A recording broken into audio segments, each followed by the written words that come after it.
Bonjour Julien. Bonjour Claire.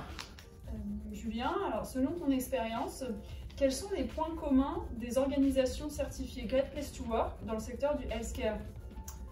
Alors, au travers de nos études chez Great Place to Work, on va constater deux leviers communs aux entreprises de ce secteur qui sont labellisées. Le premier, ça va être l'engagement des collaborateurs, donc la fierté qu'ils ont par rapport à leur entreprise notamment.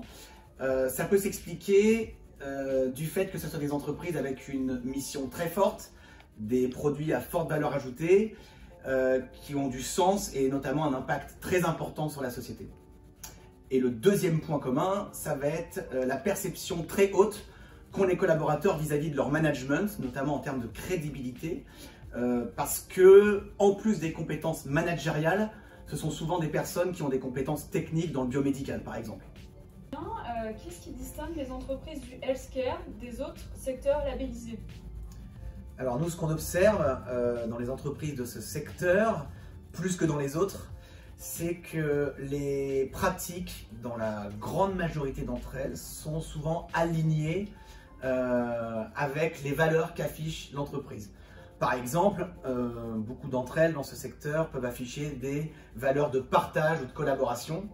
Et donc, in fine, ça va se traduire avec des pratiques, avec une reconnaissance forte, que ce soit une reconnaissance matérielle, donc le salaire, le partage des bénéfices, mais également de la reconnaissance immatérielle, qui sont souvent traduites d'ailleurs avec des programmes de formation de qualité. Sur quels critères se démarque le secteur du healthcare?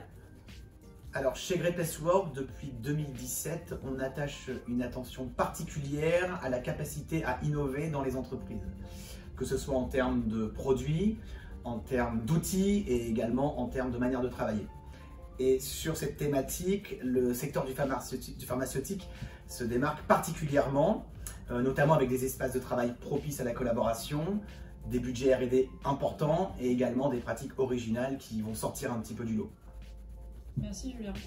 Merci Claire, c'est un plaisir de répondre à vos questions.